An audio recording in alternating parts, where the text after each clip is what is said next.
Coucou. Salut. Ça va? Oui, ça va. Et toi? Ah, ça va, un peu fatiguée. Ah, est-ce que tu sais si le bâtiment central est bloqué? Non, pourquoi? Bah, demande sur WhatsApp. Oui, c'est bloqué. Je pense qu'il y aura des casseurs à 10h. Ouf, il va y avoir de l'eau dans le gaz. Quoi?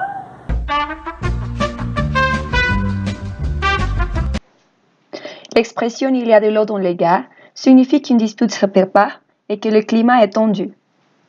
Cette expression fait référence au domaine de la cuisine. Il s'agit en fait d'une traduction littérale d'un phénomène physique. Lorsque de l'eau pénètre dans les trous de la gazinière, la flamme change de couleur et manque de s'étendre. En même temps, le bruit provoqué par l'évaporation de l'eau rappelait celui précédant une explosion.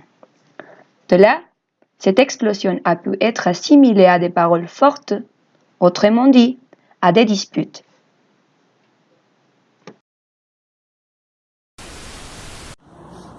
C'est bloqué. Raconte-moi comment s'est passée ta journée. Alors j'ai eu atelier 3. Le prof Nicolas, il est arrivé en retard, sans ses affaires. Attends. Et la cerise sur le gâteau, c'est qu'il a dit que c'était de la faute de sa femme. La cerise? Qu'est-ce que tu comprends pas? La cerise? Quoi de cerise?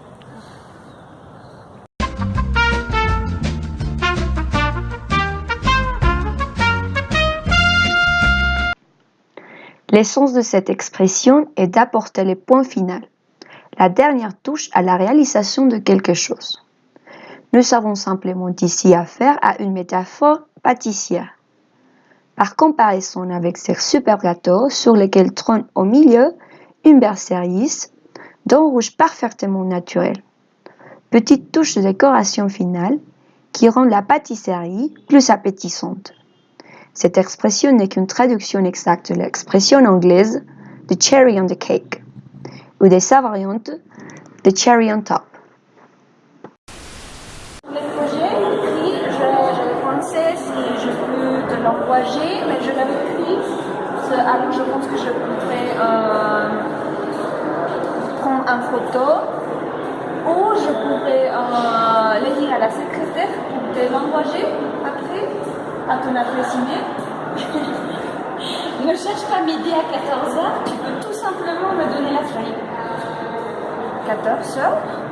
Ah non? C'est pas grave.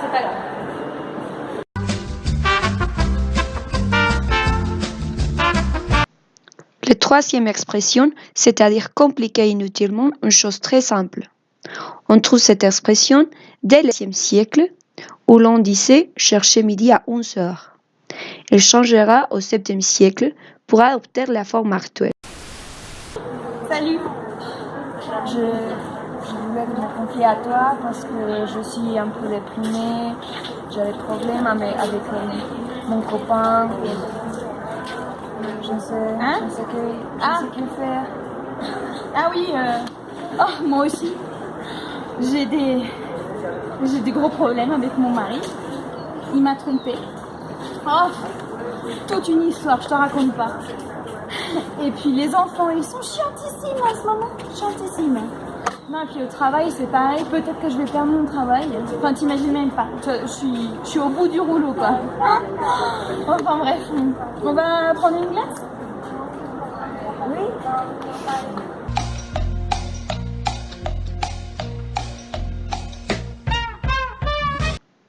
L'expression être au bout du rouleau signifie être épuisé, ne plus avoir des ressources, qu'elles soient physiques ou financières.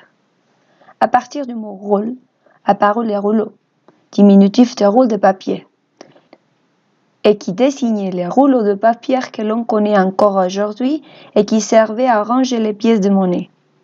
Être au bout du rouleau signifie donc ne plus avoir des ressources, avoir utilisé toutes ces pièces. Aujourd'hui, les sons sont les mêmes, mais c'est étendu à tout type de ressources, physiques ou morales.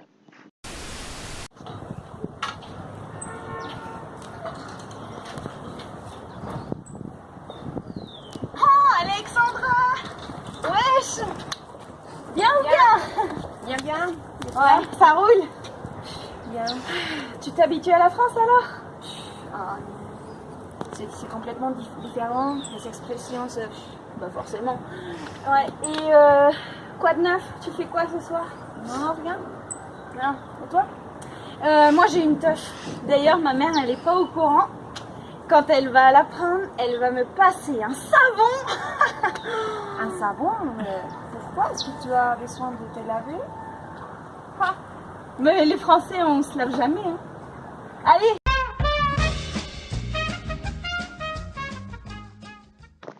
La dernière expression signifie réprimander quelqu'un. Cette expression date du XVIIIe siècle et s'inspire d'une pratique du XVIIe siècle.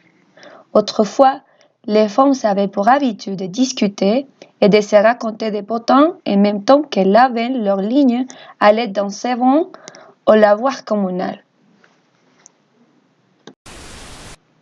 Les idiotismes sont des phrases faites ou des expressions habituellement au sens figuré utilisées par les locuteurs natifs pour exprimer des idées ou des sentiments.